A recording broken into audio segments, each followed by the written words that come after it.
When people talk about the Garden Warfare 2 single player not being any good or not really counting as a single player, they almost always neglect to mention any of this. A brand new world full of new mystery and rewards, serving as that perfect follow-up to Infinity Time and the previous campaigns. But I guess because it has multiplayer elements it doesn't count? In my eyes at least, that fact is superfluous. This is that chapter 3, that final. I mean, it does thematically follow up the previously mentioned parts of Garden Warfare 2 and combines Plants and Zombies, so the 2 campaigns. So this does seem like that big finish, the culmination. But instead of me just telling you this, why don't I just show you? This is the Trials of Gnomus.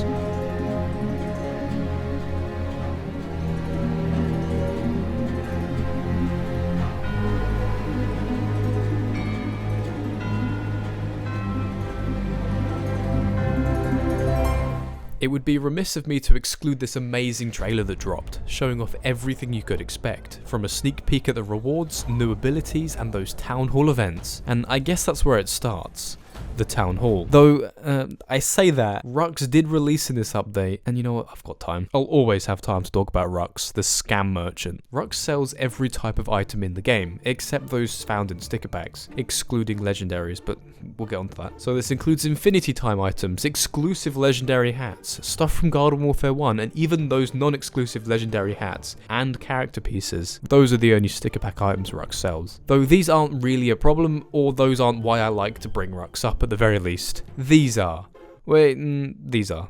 These are cool, they can stay. Bling abilities. These things look cool, I guess, but you are almost always punished for using them. Some are worse because they stand out more. Some are worse because they have worse stats for some reason, which is the most confusing one. And some are worse because they reskin the inferior version of that ability, so you wouldn't use it anyway. The only one that's actually better is the Bling Pylon Call, and maybe the Bling Maiden, otherwise save you 500k. Opening the day the update released was the Town Hall, the structure that stood unused and unopened since the game launched. Players would only get a sneak peek of what was inside beforehand. Now it's open for the world to experience. You have to remember this was quite a novel thing. Nowadays the Town Hall isn't something worth celebrating, but back then I still vividly remember the excitement. This mysterious thing you couldn't enter, but if you looked through the crack in the door you could see what looked like a multiplayer portal. This really got the imagination going. So to finally enter and see that portal light up was something amazing. Though before we enter the portal there is something else waiting for us. This fella. The Seagull. Don't be fooled by this guy's looks. He's here to scam you. First of all, when you talk to this guy, he'll offer that mysterious gold key he sat on for 25 stars. Decent deal. It starts us on our journey. But then he asks for a conversion rate of 7 golden stars for one of those new shiny rainbow stars,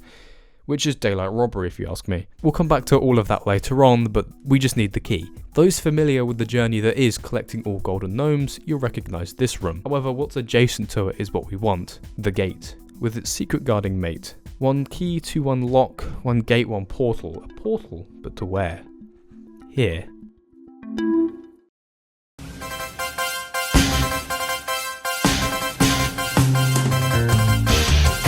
Not officially dubbed anything, so I'll label it the Gnomeverse. Bit basic, but those guys do in fact populate this place in quite a high number, if Infinity Time is anything to go off of. Aside from the text and loading screen, we are told absolutely nothing about this place. The first time entering here leaves you with many questions. The questions would continue to pile up the more you explore. More locked doors, color-coded this time. No obvious way to get into them. A cryptic hall lies at the center of the map, and at the center of it lay a combination lock of sorts, with no way of knowing what order to enter the symbols.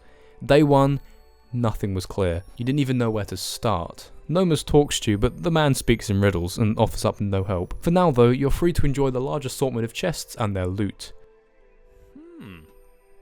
Things. Not immediately apparent, but the answers we sought laid within the Town Hall. Players from this point were left to simply play the Town Hall, earning the brand new and shiny Rainbow Stars. These things, as far as we knew at the time, were exclusively used to open the 3 brand new chests that also live in the Town Hall. They were earned by playing the modes that was inside the portal. The game modes themselves could vary, but would fall under 3 types. Type number 1, regular game mode with a twist, or as the game calls them, super mix mode. Then we have type number 2, a boss hunt. And lastly, type number 3 would just be a brand new game mode, which at the time of the Town Hall's release was exclusively Cats vs Dinos. However, years later would go on to include the likes of Soul Survivors, a search and destroy game mode, and Capture the Taco, an updated version of a Garden Warfare 1 mode. Super Mix mode included everyone's favourite Rando's Revenge and Lornathon. These modes were just standard game modes with modifiers, most of which could be used in private play, so infinite ammo and low gravity for example, though a few modifiers like the ones present in the first game mode Battle of Exploding Heroes was exclusive. These super mixed modes would also unlock every character for the players in that mode, which would sometimes be at the detriment of that mode.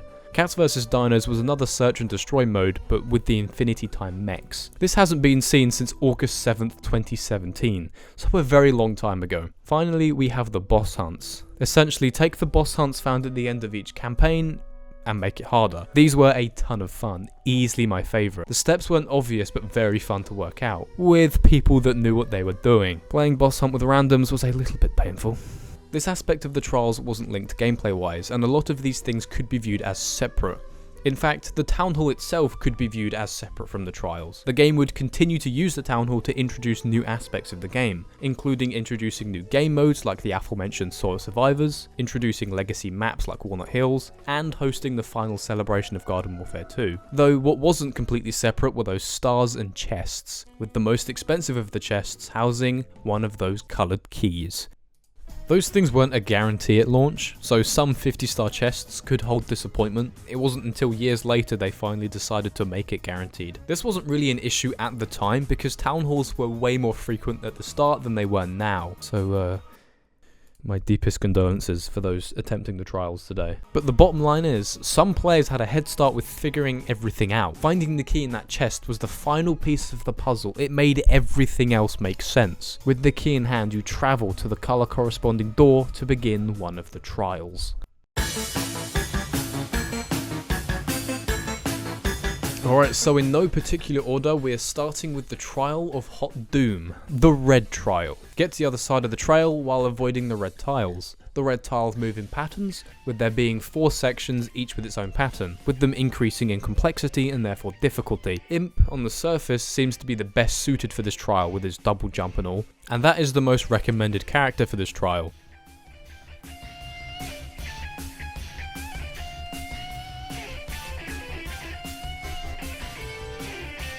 Fuck.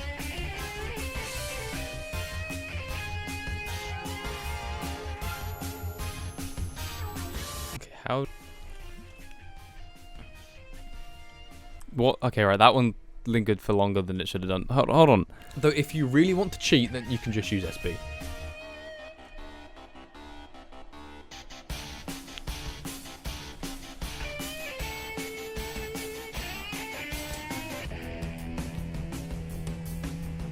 Do this last bit. Will they regenerate quick enough? There's one. I've got both of them. Would you look at that? Right, once the trial is complete, we enter this room with a code bearing the symbols that match the ones previously discovered in the lock room. You can just memorize it for this next step, but it's advised you take a photo of it, especially if you don't know how long it will take you to do all the trials. For now though, all you need to do with the code is input it into that lock room. Doing so will spawn in a gnome guardian.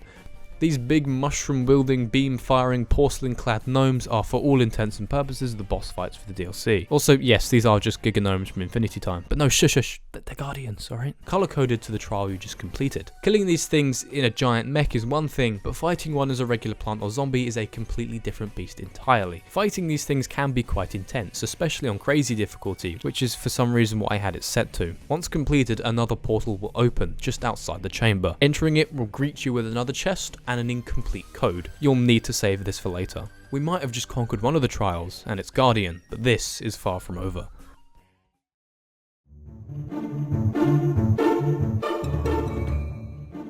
Ah yes, the yellow trial. We get a brief respite. This is a test of your accuracy and to some extent memory. Each gate shows you a symbol and you have to shoot all the gnomes that hold that symbol. Most characters work here. The only thing I recommend for this trial is don't use a character with splash damage, and this should be a breeze. Watering can, bang bang. A shovel again.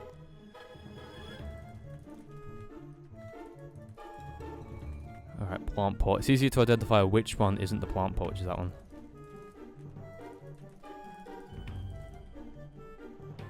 Well, that was easy.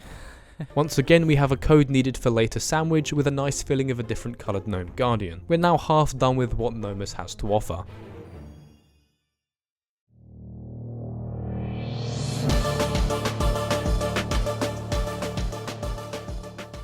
The Blue Trial. The trial that strikes fear into the hearts of those who dare step foot in its realm.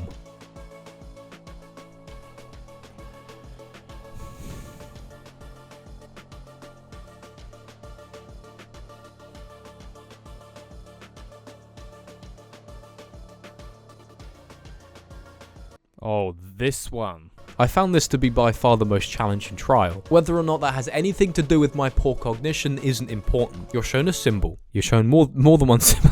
You're shown a set of symbols, the set increasing in length the further through the trial you get, going from 3 to a gate to 7 to a gate. You need to remember the symbols and jump on the tiles with the corresponding symbols in the order they were shown. The first few gates are quite simple, however when you get to those last couple of gates, that's when things start getting out of hand. That's sick. Sick. Was it the fence? Yeah, it was the fence. Wait. Shovel fence, shovel fence.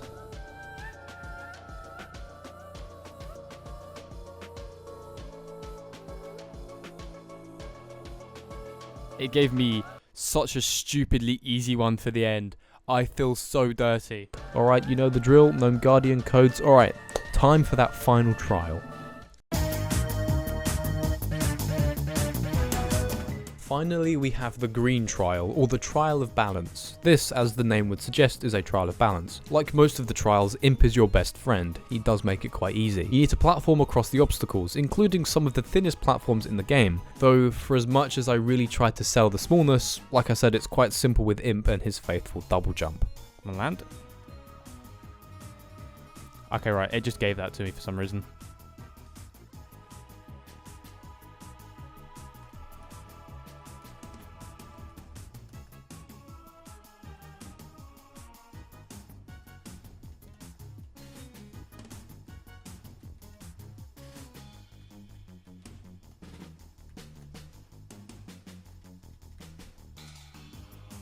Well, there we have it. Another simple one of the trials. Alright, the final piece of the puzzle. We're not quite done with the trial's cryptic progression just yet. Those codes we've been keeping track of are about to become very important.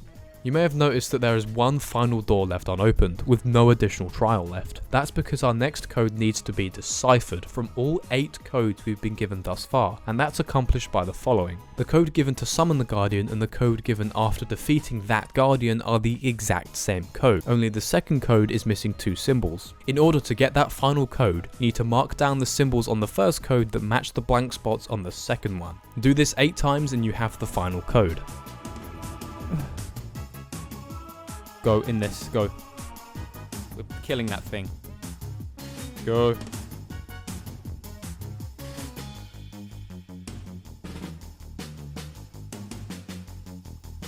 God bless Missile Madness.